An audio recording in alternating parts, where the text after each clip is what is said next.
Thank you for listening to another edition of Interview with DJ Nocturna. If you're watching on my YouTube channel, please like, subscribe, and share. I'm speaking with two of the members of the Montreal-based indie rock post-punk quartet, the Ember Glows. I've got the vocalist and guitarist, Martin Saint, holding his guitar there. And I got Kevin Hills on bass. Thank you guys for joining me. Thank you for having us. Yeah, All the way from Montreal. That's great. So I know the two members, Richard Bunze, who also plays guitar, and Dan Stefik, who plays drums. They can't join us today, but we got you guys. So thank you and a big shout out also to Mark, your manager, and of course, the one and only Shauna of Shameless Promotion PR. Thank you both for joining me again. You know, I want to start off with a quote here from one of the magazines that made a quote on you guys and your music. It's called The Spill magazine. At the intersection between post-punk intensity, the romanticism of new wave, and the trippiness of psychedelic rock, their sound is more akin to late 20th century Northern England. That's an interesting quote because you have all the music that I really love on there. How would you describe your music to someone who's never heard it before? Well, I mean, I find that whoever that journalist was, I mean, they nailed it around the head. I mean, because we couldn't have said it better ourselves. Yeah, it's pretty much our roots for sure. I agree. You know, I'm a big fan of post-punk. That's what I DJ when I do the sets on in nightclub. I do a lot of 80s and a lot of that post-punk, and you know, of course, I like the current stuff too as well, the industrial music and EBM. But I think and psychedelic rock. I mean, that's just the best. You know, I'm a big fan of rock, The Doors, and you know, all those other bands. I mean, you name it, right? So what are some of your inspiration? I think musical inspiration for your music. And I think I might be wearing a shirt that might be one of them. The Mission. The Mission. Well, I'll let you go on. Because the thing is, well, I always say that within the band, I am the lone missionary because I'm the only The Mission fan, and but I'm not discouraged. I'm still trying to convert the rest of the band. You know, maybe Richard a bit. I think Richard likes him a bit. Slightly, yeah. But anyway, the Mission, you mentioned them. I mean, like me personally, it is a huge influence. But the thing is, what I find is interesting about our band is that we have a nucleus of things, of roots that are common to all four of us, so that kind of forms the basis of the sound. So, for instance, we all like The Cult. We all like Black Rebel Motorcycle Club. We all like The Verve, to give you a few examples. Mm-hmm. But at the same time, each one of us has some taste that the others don't necessarily share, mm-hmm. Which brings a certain individuality to each of us in the band, and then you blend it all together and it becomes us. Which really helps in the writing too. We kind of pull the covers for ways, and it gives us that sound, you know, kind of the mix of like we all have like same roots, but like sort of like different subcultures or different branches, if you will. And of course, Dan would be the one who brings in a lot of how we call it, like metal and stuff and rock, and that's great. I mean, to find members, and I know you guys all grew up together, right? I mean, it's a little complicated because Kevin and I have known each other forever. Mm-hmm. Same deal with Richard and Dan, and I knew Dan for a very long time as well. You know what I mean? It's kind of all the connections.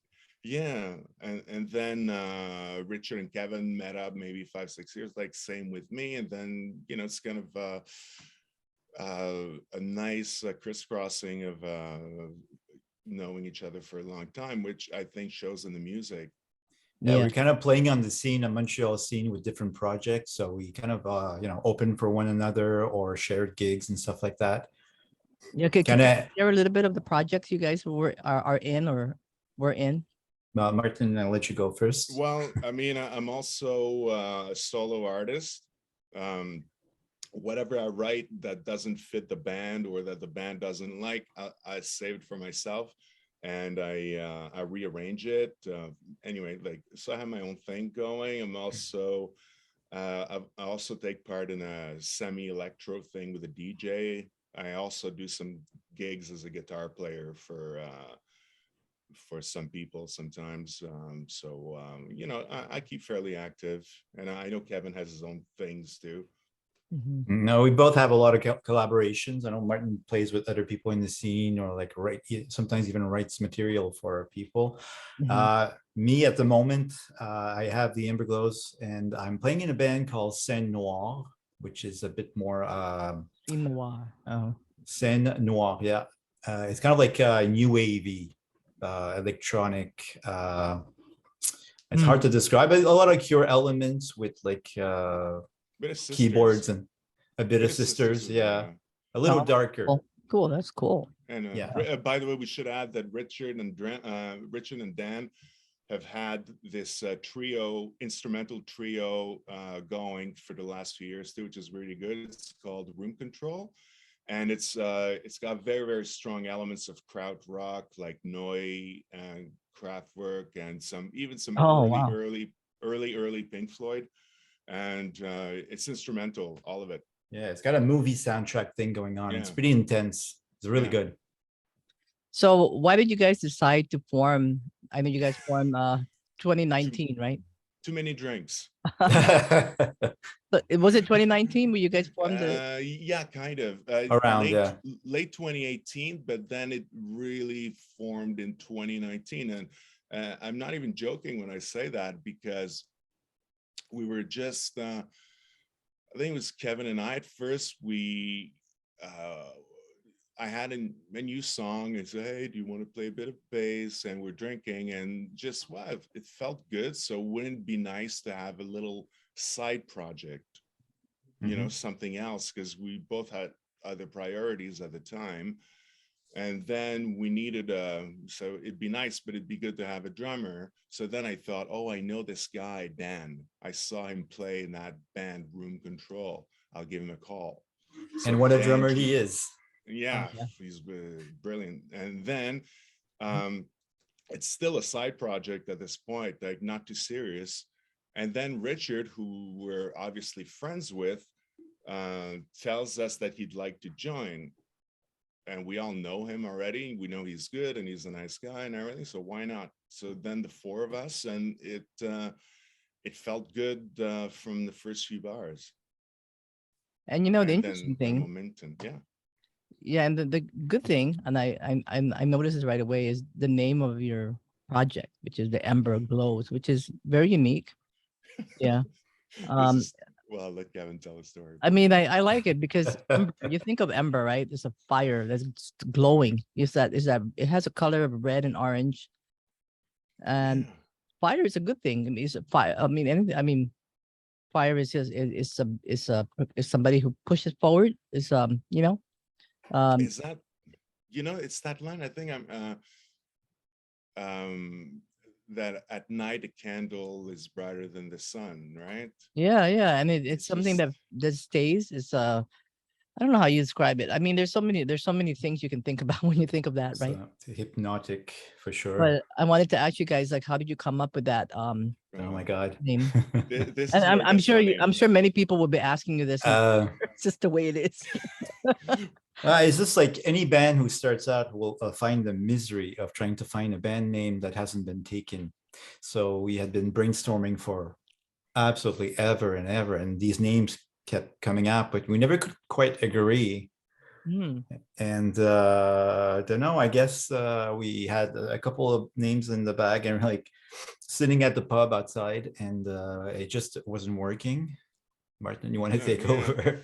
Well, that's the thing, because like for one reason or another, whatever name that someone would come up with and feel excited about, the others would be like, but nonplussed, right? And then eventually, it's one night when we'd really had it, and we're talking and for weeks. For weeks, and then for weeks on end. And then if there's something we happen to like, there was a band that was a bit too close to Montreal at hand. Anyway, there was always a reason. And at one point, this guy here, Kevin, just like froze his arms up in the air, like discouraged, go, like that. And then and the Ember glows. Not even as a proposal, just like, it's like, if you said, there you go. It's going to go on forever. And there you go. The Ember glows. Yeah, that's kind of how it happened. And I think we all kind of went, oh, okay, that's interesting. It was absolutely not scripted. No, I can certainly see that, because I know there's so many things on the internet now. I mean, back in the day before the internet, you didn't have to worry about these things, right? No. But especially when you hashtag something, sometimes you hashtag it, the whole thing relating to that will show up, unless it's a very unique name, which probably is for you guys. I mean, you guys will show up in the hashtag. Yeah, I mean, I'm yet to find another. And sometimes, like, if I look ourselves up on YouTube, you may have something that Ember glowing, Ember, but never quite spelled the same way. Yeah. Or Ember glow, not. It might be some preacher somewhere teaching or something, and Ember's glowing. At that point, I didn't want to look anymore. We just think, we didn't find anything evident. Like it's, as you say, like different things, different order, but this one seemed to be safe for us. And we liked it. Yeah. All of us agreeing on it. That was good. That's the important thing. So I know you guys formed in 2019. This is right before, I guess, the pandemic. And so are most of the music that was just written for the latest EP, was that all done, created during the time? Let me think. 1, 2, yes, they were. Yes, like at different stages of the pandemic. That's true. Except maybe for High Fever was completely after. Well, yeah, that's why. But the rest, saying. That's why I'm saying kind of more like, still, various stages of it. That one was a High Fever. It was not the summer we just passed, but the one before. So sort of when we came out of jail, all of us. Yeah, pretty much like less restrictions and so on. Yeah, well, what was it like up there with the pandemic in Montreal during that period? You guys were like, I mean, probably a lot of clubs shut down for good, right? I mean, just here and everywhere else in the world. Lots of casualties. I mean, Lots of venues that we really liked, but we couldn't afford to lose many venues in Montreal, and unfortunately, some of them disappeared. Some came back, but some are gone. It's just it's just a whole different life now everywhere. Or some came back, but different form. Exactly. That's what I was going to say. In a slightly different capacity, and it's not quite the same, and it's not always as busy, reduced hours and all that, because it takes them a long time to recoup. But as far as because Montreal is it's a big music town, right? Yeah, it is. And it's even like socially, it's not a huge city compared to like American, to any big American metropolis and so on. But it's still a big city. So to see everything looking like a ghost town at night, like, because here we had a curfew for extended periods of time. So literally, at 8 o'clock, you would look outside and it was like dead, like not a peep, nothing, not a car. It was like that's pretty horrible. I know. I was just thinking about that too the other day. I was thinking like what it was like back in the day. Like if you had a camera and you went out and just took pictures of like, especially like New York City, right? That's always so crowded with cars and noise and everything. It's just so silent. It's just incredible. That's what hit in the first few days when they did the curfew and stuff, like just us in Montreal. And I'm close to a big street, and I was like, whoa, it's really weird not hearing anything, Yeah. And if you so happen to get out, even like before the curfew, like a couple of hours before and so on, you could see things calming down. Also, people not going to work. So way less traffic. Like everything closed, the coffee shops, stores. So there were times when in even some more animated areas of the city, more culturally vibrant, excuse me, you could like on a Thursday or Friday night at 6 p.m., 7 p.m., you walk around and it's like a small town or virtually nothing going on. Even some street lights out, you know? Mm-hmm. Yeah. So Wow. it was surreal. And So so, what mainly happened, I think, is like probably at your all over the place is that the parks became like super important. People were in the parks and talking, and like it became the oh yeah. center of life. Oh wow. That's Everyone was in the park, you know. yeah. It brought people in different ways together, like the internet, for example. You know, I started this YouTube channel. I mean, I always had a YouTube channel, but it's interviews around that time. And incredibly, you know, when I started interviewing people, they started creating music during that period because they just it brought people together in a different way through the internet Mhm. and you That's and true. Zoom, I guess you can say. So Well, yeah. I mean, as I was saying before, I got into the habit of doing one monthly stream, like an acoustic set, and what yeah. was fun was that I had a good draw, and people would write comments, and some people who didn't know each other, they would talk, and it was like a little house party almost. And the way I was doing it, it kept me in gigging shape Hmm. because it was like I feel I'm home, but all Yeah. these eyes and these ears are in my room right now. It's just like as if I were playing a TV show, Yeah. with just the cameras in front of me, and I kept doing it, and I got used to it. It was actually fun. Yeah. I really enjoyed that. It's great. Yeah. So you guys are a four-piece band. So who is or do you guys all share the songwriting? Or is there a primary songwriter?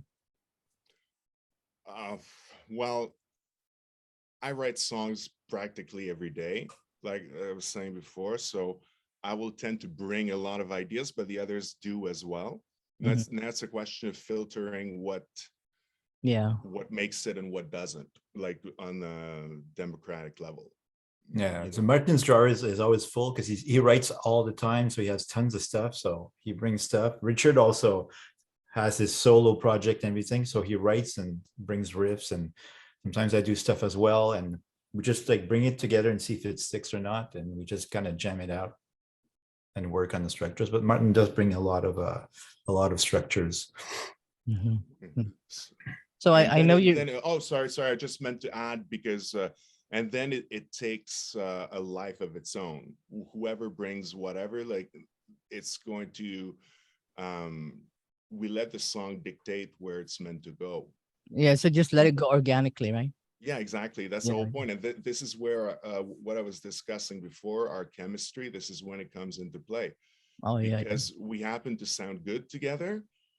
um, then we're confident that the song will develop. It's not a matter of being so good, being the best in the world on each instrument. That's not the idea of that, but it's a question of the four of us together, we happen to sound good, like Yeah. No, you guys do. I saw some of your clippings, the live uh okay, thank videos. you.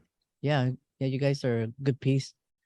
So I know your previous EP released 2021. It's called Passerby, Hmm. and that's also available on Bandcamp, right?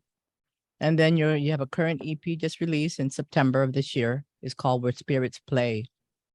And Martin, you're gonna do a single from that EP. Yeah, Yeah, and sure. I this is like last minute, so Okay, this that's is last good. minute. If anybody's tuned in, uh, yeah. So this is something I just asked him if he can do it now. So, but it sounds pretty good. So we're gonna hear That's that. good. So Tell us I'm about gonna the keep it song. low. Oh, this I'm gonna do Silent Love, which, as you can guess, there's an element of a love song in there, but I find it's kind of an unusual topic because it's about comforting somebody who's lost someone, and then you feel powerless. So all the same platitudes that you hear all the time when people tell you it's going to be okay, that sort of thing. Mhm. It's not true. It won't be okay. There's a long period of grieving and hardships to come. So the best you can do is to let the person live through that, offer peace and silence. So that's why it's silent love. And this is a true to life, and this is it's a true to life story, right? Yeah, The absolutely. yeah. Yeah, like someone close to me. Yeah, that's beautiful. I mean, to be to actually be there to support that person during his grieving period is really important. Yeah. So, So and I can totally understand the song "Silent Love" and what that means. I know exactly what you're talking about in that song, and I think it's beautiful. And you're gonna do an acoustic version, yeah, right? just like obviously more subdued. I'm not gonna go Yeah. reach for the sky and so on, but you'll see. You'll hear. Okay, all right. Here we go.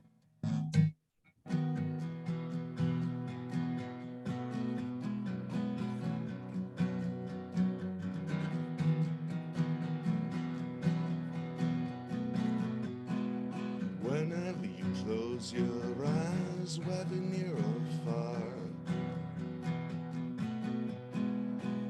I will let you be, but I will stand guard. When you wake up in tears after dreams crossed your defenses, I'll be here to give you space and silence. Now there's nothing left to do except wait for you. Now there's nothing left to give except silent love as you sit and gaze at the stars above. As you sit and gaze at the stars above.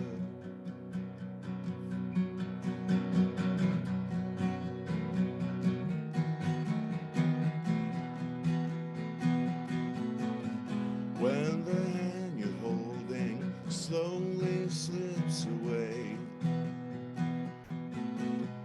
let the ghost go where spirits go to play. When you're scared to sleep and visions put up a fight, I'll be here to catch your dreams in the night. Now there's nothing left to do except wait for you. Now there's nothing left to give except silent love as you sit and gaze at the stars above. As you sit and gaze at the stars above.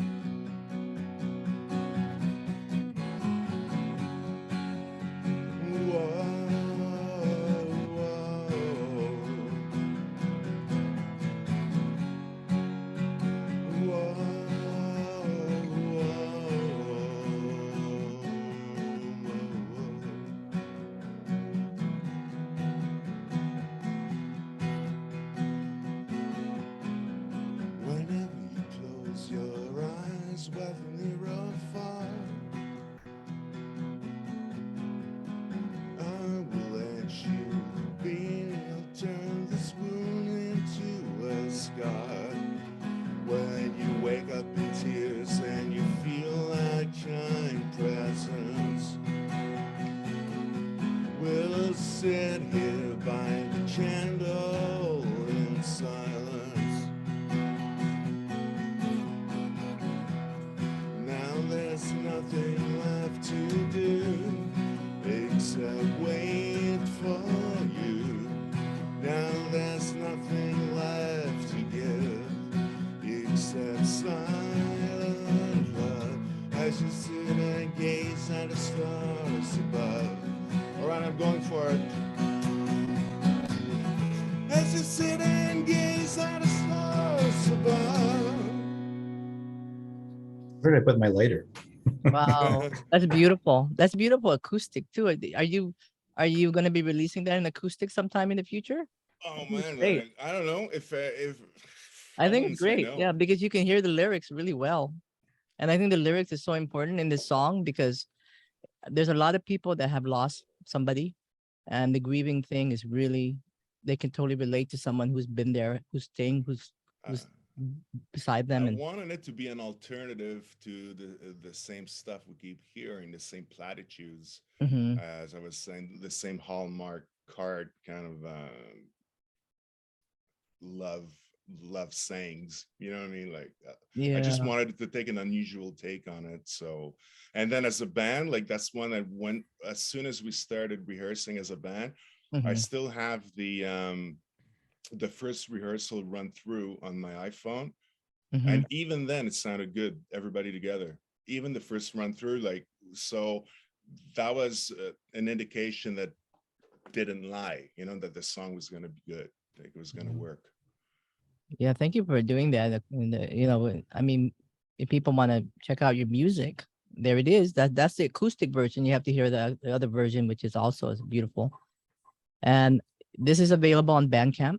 It's off the EP Where Spirits Play, right? And also, There's actually another single there that was just released, The Mirror, right? yeah, Yeah. correct. I just wanted to add this for people who do YouTube music and Apple Music, Mhm. Deezer, pretty much anything except Spotify. Yeah, on all platforms except Spotify. Yeah, for sure. Okay. Yeah. So tell us about the Mirror. That's the other single that just came out. That one, again, lyrically and musically. Lyrically, it's uh, very much. I always introduce that song by saying that it's not a pretty song. It's an ugly song actually, because sometimes the mirror is not pretty. Mirror as a society, mirror as a nation, mirror as and many in many capacities. So the song refers to some political issues that have been going on in Mhm. Canada the last couple of years, hot topics and so on, and how um, as a nation we must face that. But I'm sure that applies to other nations, that applies to other entities as well. So, and the idea to always to have every line leading up to a variation on facing that mirror, leading to that mirror, that's that it becomes a mantra.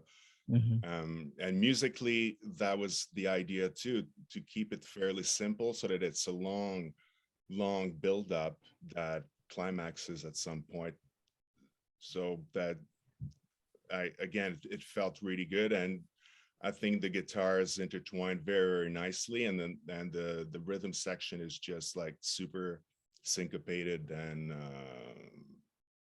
like a sledgehammer. It's meant to hit you hard, that song. Yeah, it's a great song too. Yeah.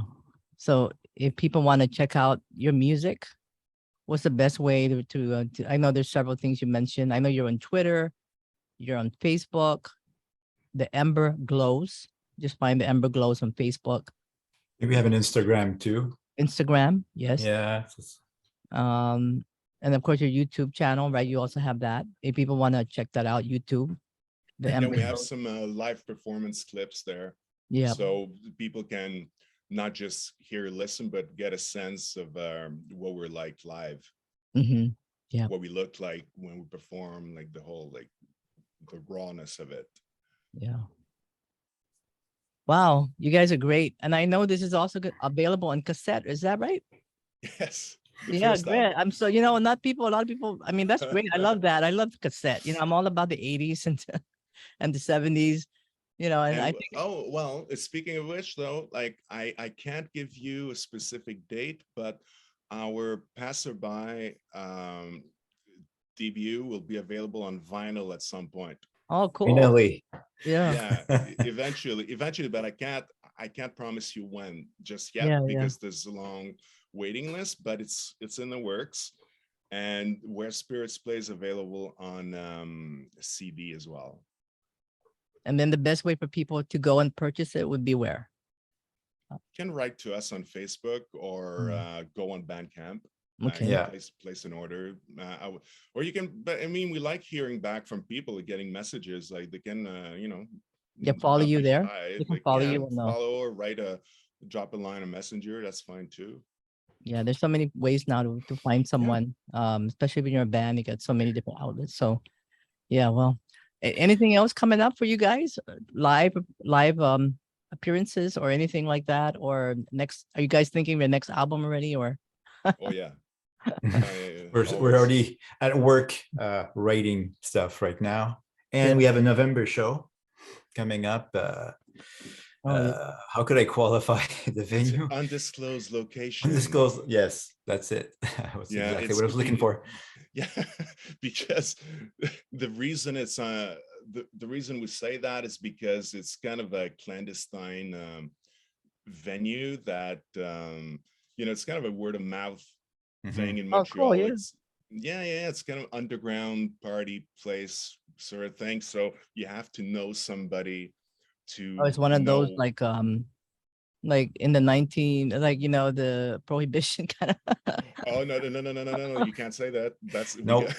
There's nothing sold on the premise. I just want to make that clear. Yeah, Okay. there was a bit of a misunderstanding about that a couple of days ago. So, but I get your what you're saying though. It's like, but so that's the next show. But we're already thinking of next summer for festivals. That's what we'd like to pair up with other bands or as well touring bands. And personally, I'd love to tour Europe most.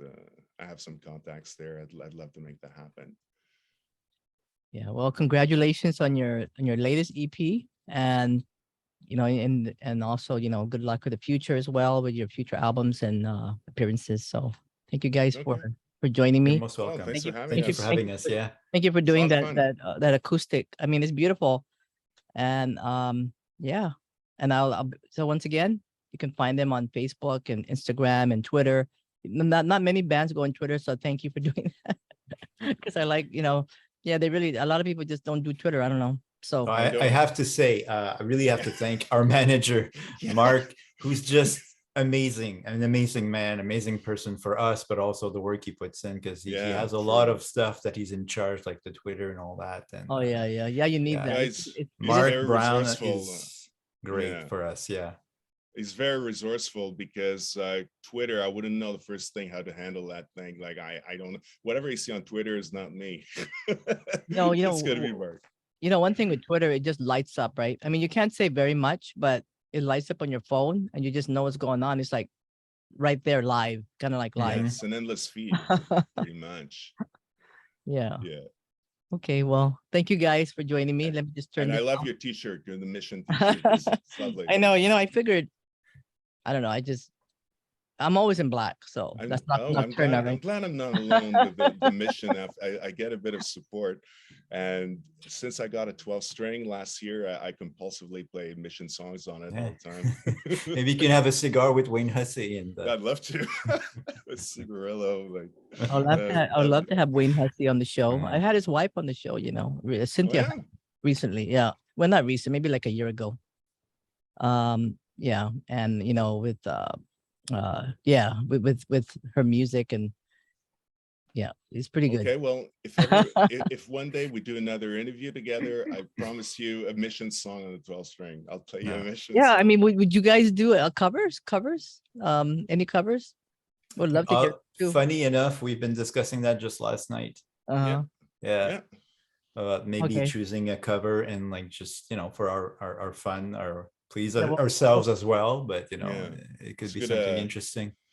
Yeah, so be sure to send that song to me. I would love to play it on Montreal Radio. Yeah, sounds great. And also your music. All right. Well, thank you guys. Thank you so much. Don't hang up. Let me just turn this off.